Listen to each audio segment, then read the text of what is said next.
नमस्कार दोस्तों, स्वागत है आपका हमारे YouTube चैनल भारतीय पाठशाला में। तो जैसा कि आप सबको पता है कि हमने political science class 12 political science की सीरीज़ जो है शुरू कर दी है। तो पिछले वीडियो में मैंने जो नए सिलेबस के अकॉर्डिंग जो पहला चैप्टर है दी एंड ऑफ बाइपोलरिटी, उसके पार्ट 1 में 2 टॉपिक्स जो है अच्छे से क्लियर किए थे। तो इस वीडियो में हम उसके आगे आने वाले टॉपिक को कवर करेंगे। तो बिना टाइम वेस्ट करते हुए अपनी वीडियो को शुरू करते हैं।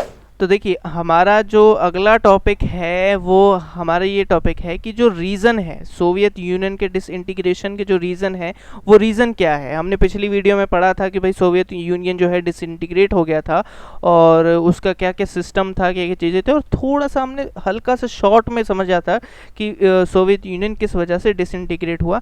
तो इस टॉपिक में हम डिटेल में समझेंगे कि सोवियत यूनियन जो है डिसइंटीग्रेट क्यों हुआ।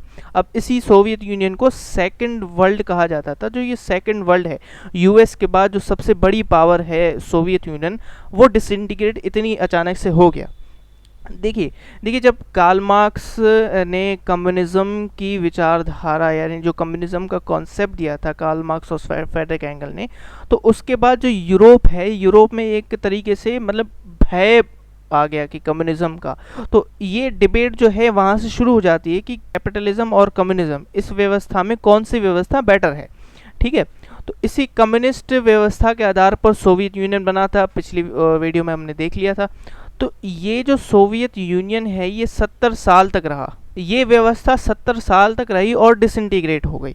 तो और फिर बताते हैं कि कैपिटलिज्म जो है वो एक अच्छी व्यवस्था है, इससे ज़्यादा बेटर व्यवस्था है। तो इसीलिए इसमें हम यही जानेंगे कि आखिर ऐसा क्या हुआ कि कम्युनिस्ट जो व्यवस्था है, जो कम्युनिज्म की व्यवस्था है, वो कोलैप्स कर गई, सोवियत यूनियन कोलैप्स करेगी, ऐसा क्या हुआ।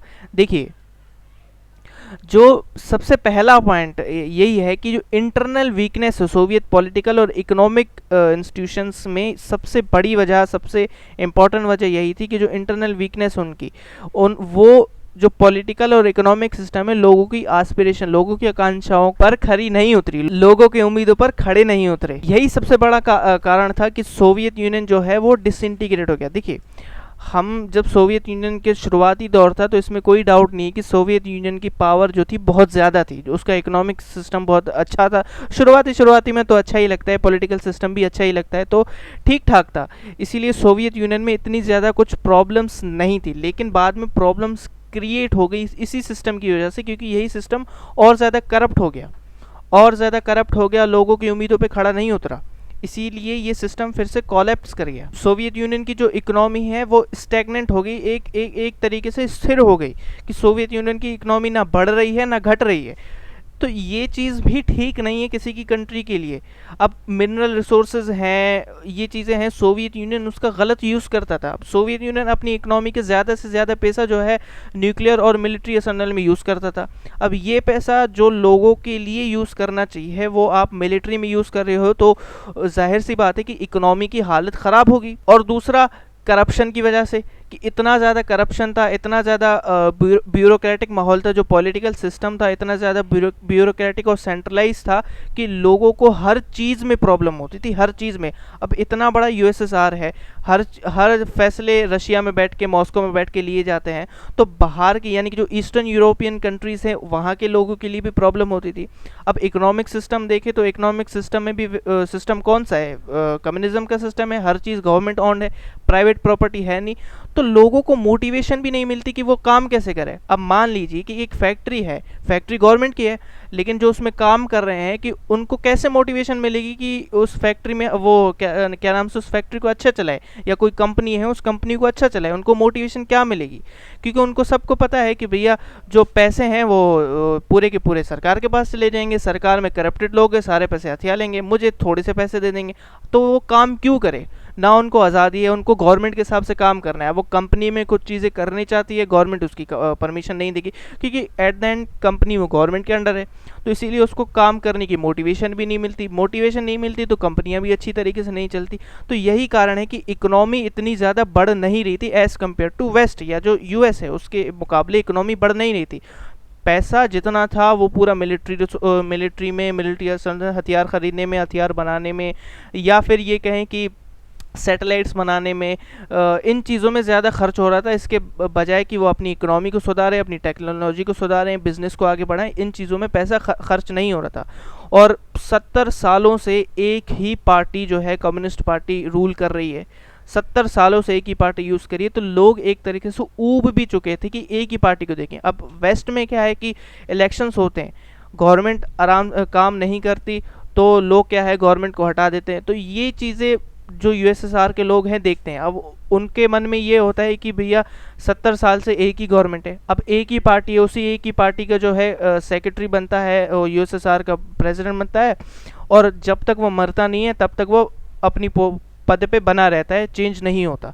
तो इसी चीज़ से लोग ऊब चुके थे। तो यही कारण है जिसने लोगों को, यानी कि जो यूएसएसआर को डिसइंटीग्रेट कर दिया, यानी कि अंदर से ही खोखला कर दिया। अब दूसरा देखिए कि मैंने आपको पिछली वीडियो में जब बताया था, तो उसके बाद जब यूएसएसआर का ऐसा सिस्टम था, तो यूएसएसआर कम्युनिस्ट पार्टी का जनरल सेक्रेटरी बना था, और यूएसएसआर का भी मिखाइल गोर्बाचेव।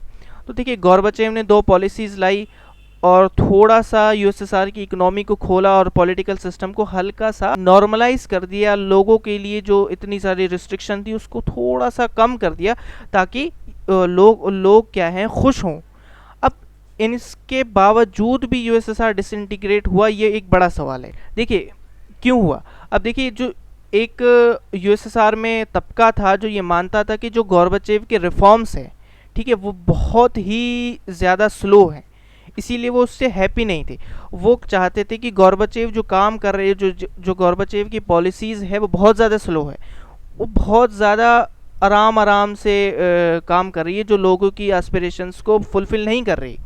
अगर आप लोग क्या है वेस्ट की तरफ जाते हैं, तो वहाँ पे वेस्ट पे देखते हैं, वहाँ की इकोनॉमी को देखते हैं, वहाँ की लाइफस्टाइल को देखते हैं, और वो अपनी लाइफस्टाइल से कंपेयर करते हैं तो उनकी बहुत ज़्यादा बेकार लाइफस्टाइल होती है।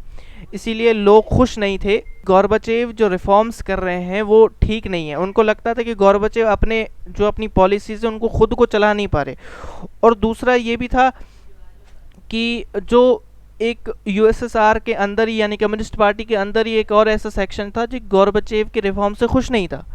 वो कह रहा था कि गोर्बाचेव गलत कर रहे हैं और बहुत जल्दी काम कर रहे हैं, कि जो गोर्बाचेव ने डिसीजन लिए हैं, जो पॉलिसीज़ अपनाई हैं, वो ठीक नहीं है। वो कम्युनिस्ट पार्टी के खुद के लोग थे, क्योंकि उनको भी नहीं पसंद कि भाई उनकी पावर छीने और लोगों को आज़ादी दे, लोगों ने क्रिटिसाइज़ कर, उन्हें नहीं पसंद। तो जाहिर से वो भी गोर्बाचेव को क्या कहते थे, क्रिटिसाइज़ करे थे। तो गोर्बाचेव बीच में फंस गए और वो अपनी पॉलिसीज़ पे को क्या कहते हैं, सही से चला भी नहीं पा रहे। जो उन्होंने वादा किया था वो पूरा नहीं कर पा रहे थे। तो ये भी एक कारण था कि यूएसएसआर के डिसइंटीग्रेशन का। और तीसरा कहें कि आग में घी डालने वाला कारण और इम्पोर्टेंट कारण है कि जो यूएसएसआर है, यूएसएसआर के जो रिपब्लिक्स हैं, यानी कि जो यूएसएसआर 15 रिपब्लिक्स मिला के बना था, उन रिपब्लिक्स में नेशनलिज्म की जो फीलिंग है, सोवरेनिटी की जो फीलिंग है, उनका राइज होना। और ये बाल्टिक रिपब्लिक्स और ईस्टर्न यूरोपियन की कंट्रीज के अंदर हुआ। देखिए जब हम यूएसएसआर की हिस्ट्री को देखते हैं तो ये कयास लगाए या ये बताया जाता था कि यूएसएसआर जब बना था तो जो मध्य एशियाई देश थे, जो सेंट्रल एशियन कंट्रीज थी, उनमें नेशनलिज्म की फीलिंग सबसे पहले राइज होगी। लेकिन ऐसा नहीं हुआ। बाल्टिक रिपब्लिक्स यानी कि जो यूक्रेन, एस्टोनिया, लिथुआनिया, इन कंट्रीज़ में जो यूएसएसआर के करीब मानी जाती थी, इन कंट्रीज़ में नेशनलिज्म की फीलिंग राइज हुई। ईस्टर्न यूरोपियन की कंट्रीज़ में नेशनलिज्म की फीलिंग राइज हुई कि वो खुद अपने कंट्री को रूल करेंगे, ना कि कोई मॉस्को में बैठ के उनकी कंट्री को रूल करेगा। और प्रोटेस्ट स्टार्ट हुए, रशिया के अंदर भी ऐसे प्रोटेस्ट स्टार्ट हुए कि रशिया जो है वो फुली रिपब्लिक बने, कि रशिया ये जो अपनी व्यवस्था है इसको ख़त्म करे, ये ठीक नहीं है रशिया के लोगों के लिए भी। तो ये एक क्या कहते हैं, आग में घी डालने वाला काम किया इस कारण ने कि सोवियत यूनियन के डिसइंटीग्रेशन ने, कि एक तरीके से एक लहर सी आ गई बाल्टिक रिपब्लिक्स या ईस्टर्न यूरोपियन कंट्रीज़ में कि उन्हें आज़ाद होना है और ख़ुद सॉवरेन होना है। और बहुत सारी ऐसी कंट्रीज़ है जिसने खुद को सॉवरेन डिक्लेयर कर दिया, क्योंकि रशिया जो है वो यूएसएसआर जो है वो ऑलरेडी कमज़ोर होता जा रहा था, इकनॉमी ख़राब थी, और ऊपर से 1979 में उन्होंने अफ़गानिस्तान में इन्वेट किया, उसकी वजह से और ज़्यादा इकोनॉमी ख़राब हो गई और वर्ल्ड वाइड क्रिटिसिज्म जो है वो झेलना पड़ा यूएस को। तो यही कारण है कि एक तो इकोनॉमी ख़राब, ऊपर से यूएसएसआर के इतने बड़े रीजन में नेशनलिज्म की भावना जो है राइज हुई, लोग उठे, लोगों ने कहा कि हमें कंट्रोल, मॉस्को का कंट्रोल नहीं चाहिए और अपना कंट्रोल जमाना है। तो यूएसएसआर इन सब प्रॉब्लम से जूझते हुए, और जो यूएसएसआर की लीडरशिप थी, जो गॉर्बाचेव के हाथ में पहले थी, फिर दूसरे प्रेसिडेंट बने, वो लीडरशिप इन चीज़ को कंट्रोल नहीं कर पाई और एंड में जाके यूएसएसआर का डिसइंटीग्रेशन हो गया। देखिए, अब हम आते हैं कि डिसइंटीग्रेशन के कॉन्सिक्वेंसेस क्या निकले, उसके परिणाम क्या हुए। ठीक है, कि यूएसएसआर का डिसइंटीग्रेशन हुआ। अब देखिए, यूएसएसआर क्या था, दूसरी सबसे बड़ी पावर थी, दूसरी सबसे बड़ी सत्ता थी वर्ल्ड में, दूसरी कहें या पहली के बराबर कहें, कुछ भी कहें, कि सबसे पावरफुल सत्ता थी जो यूएसएसआर है। अब उसका अगर डिसइंटीग्रेट हो गया, उसका विघटन हो गया, वो टूट गया, तो वर्ल्ड की पॉलिटिक्स पे ज़ाहिर सी बात है असर पड़ेगा। तो उसका असर क्या पड़ा, उसके कॉन्सिक्वेंसेस क्या थे, वो इस टॉपिक में हम बात करेंगे। देखिए, सबसे पहला असर यही पड़ा कि जो कोल्ड वॉर है उसका एंड हो गया। जो इतने वर्ल्ड वॉर सेकंड के बाद चले आ रहे थे कि यूएस और एसएसआर में कौन सबसे बड़ा ज़्यादा पावरफुल है, उनकी जो आइडियोलॉजी, यानी कि जो सोशलिस्ट आइडियोलॉजी और कैपिटलिस्ट आइडियोलॉजी थी, उनमें कौन सबसे बड़ी आइडियोलॉजी है, या कौन क्या कहते हैं रूल करेगी वर्ल्ड को, किसका प्रभाव सबसे ज़्यादा होगा वर्ल्ड में। तो डिसइंटीग्रेशन के बाद यही कहेगी कि कैपिटलिस्ट आइडियोलॉजी उभर के आई कि यही सबसे बेस्ट आइडियोलॉजी है किसी भी सिस्टम को चलाने की, इकोनॉमिक सिस्टम को चलाने की, और लिबरल डेमोक्रेसी है, जो डेमोक्रेसी वो सबसे बेस्ट आइडियोलॉजी है पॉलिटिकल सिस्टम को चलाने की। और जो वर्ल्ड का पावर रिलेशन है वो चेंज हो गया। जो इंस्टीट्यूशंस में जो वर्ल्ड की पावर है, जो आइडियाज़ है, जो इंस्टीट्यूशनल पावर है, वो चेंज हो गए। अब कैसे चेंज हुई, देखिए, यूएसएसआर टूट गया तो यूएस एक अकेली शक्ति उभर के वर्ल्ड में आई जिसका दबदबा सबसे ज्यादा था। पहले ये होता था कि यूएस और यूएसएसआर साथ में थे, उनका दबदबा वर्ल्ड में चलता था। कुछ यूएसएसआर के पक्ष में होते हैं, कुछ यूएस के पक्ष में होते हैं, लेकिन यूएसएसआर के विघटन के बाद अब अकेला यूएस है जिसकी पावर सबसे ज़्यादा है, सिर्फ और सिर्फ अकेला। पहले वर्ल्ड यूनिपोलर हुआ करता था, बाइपोलर हुआ करता था, अब वर्ल्ड यूनिपोलर है। यूएस के सामने कोई और शक्ति है ही नहीं। वो अलग बात है कि संगठन के रूप में शक्ति उभर सकती है, जैसे यूरोपियन यूनियन हो गया या यूएन है, बाकी है, लेकिन एक as a country, as a republic, US के सामने कोई और शक्ति है ही नहीं। जो बड़े बड़े इंस्टीट्यूशन हैं, World Trade Organization, International Monetary Fund, या फिर यूएन की ही बात कर लीजिए, उनमें भी जो यूएस का कंट्रीब्यूशन है, या जो यूएस की पावर है, यूएस का जो इन्फ्लुएंस है, वो बहुत ही ज़्यादा है।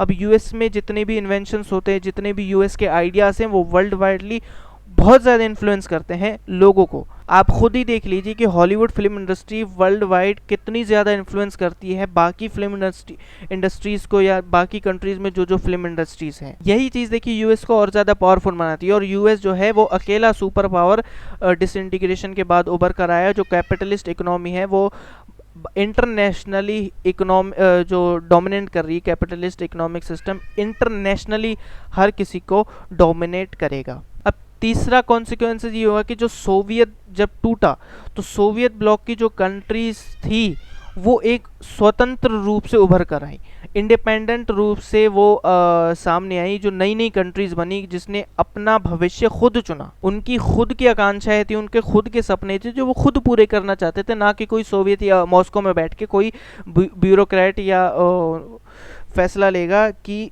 उन कंट्रीज़ का भविष्य क्या होगा। और उन्हीं कंट्रीज़ ने इंटरनेशनली एक बहुत ही ज़्यादा क्या कहते हैं रोल प्ले किया, इम्पोर्टेंट रोल प्ले किया कि वर्ल्ड पॉलिटिक्स में एक इम्पॉर्टेंट रोल प्ले किया। बहुत सारी कंट्रीज़ जो इंडिपेंडेंट हुई वो नाटो में जुड़ गई, बहुत सारी कंट्रीज़ इंडिपेंडेंट हुई वो यूरोपियन यूनियन में जुड़ गई, कि जिसकी वजह से इन संगठनों की ताकत और ज़्यादा बढ़ गई। बहुत सारी कंट्रीज़ इंडिपेंडेंट भी रही, किसी गुट में जुड़ी नहीं, लेकिन बहुत सारी इन गुट में जुड़ी। उनको अपने रक्षा चाहिए थी, उनको पैसे चाहिए थे कि हमें यूएस पैसे प्रोवाइड करेगा या यूरोपियन यूनियन पैसे प्रोवाइड करेगी उनकी डेवलपमेंट की वजह से। ये तो इसीलिए वो इन संगठनों में जुड़ी, उनके पर्सनल इंटरेस्ट है, उनके इकोनॉमिक इंटरेस्ट है, पॉलिटिकल इंटरेस्ट है, जिसकी वजह से वो इन संगठनों में जुड़े। और इन्हीं चीज़ों ने वर्ल्ड में जो है पॉलिटिक्स को, या जो वर्ल्ड के जो इंटरनेशनल सिस्टम है उनको चेंज किया, और एक नए नए हीरो उभर कर सामने आए। और कुछ कंट्रीज़ थी जो सेंट्रल एशियन कंट्रीज़ थी, कुछ कंट्रीज़ जो यूएस के साथ अपने यूएसएसआर यानी सॉरी रशिया के साथ अपने संबंध वैसे ही पुराने जैसे संबंध रखे हैं। जो सेंट्रल एशियन कंट्रीज़ हैं उन्होंने रशिया के प्रति झुकाव, जो रशिया के प्रति दोस्ताना संबंध थे, वो अपने पहले से ही बरकरार रखे क्योंकि वो उनका इंटरेस्ट था। तो यही जो परिणाम निकले यूएसएसआर के डिसइंटीग्रेशन के साथ, तीन सबसे मेन परिणाम थे कि कोल्ड वॉर का एंड और यूएस का एक सुपर पावर बन के उभरना, ये सबसे बड़ा परिणाम था। और जो तीसरा सबसे बड़ा परिणाम था कि बहुत सारी न्यूली इंडिपेंडेंट कंट्रीज जुड़ी, जो इन गुटों को, इन संगठनों को और ज़्यादा मजबूत किया। तो इसी के साथ वीडियो को एंड तक देखने के लिए बहुत बहुत धन्यवाद। अगर आपको मेरा पढ़ाना अच्छा लग रहा है तो आप इस चैनल को ज़रूर सब्सक्राइब कीजिए, वीडियो को लाइक कीजिए, अपने फ्रेंड्स और रिलेटिव्स के साथ शेयर कीजिए। और आपको अगर ऑनलाइन क्लासेस की नीड है किसी भी बोर्ड में, NIOS या CBSE के बोर्ड में, क्लास 11th और 12th कॉमर्स और ह्यूमैनिटीज़ स्ट्रीम के लिए, तो आप स्क्रीन पर शो कर रहे नंबर पे कांटेक्ट कीजिए। भारतीय पाठशाला आपको क्लासेस प्रोवाइड कराएगा। वीडियो को एंड तक देखने के लिए बहुत बहुत शुक्रिया।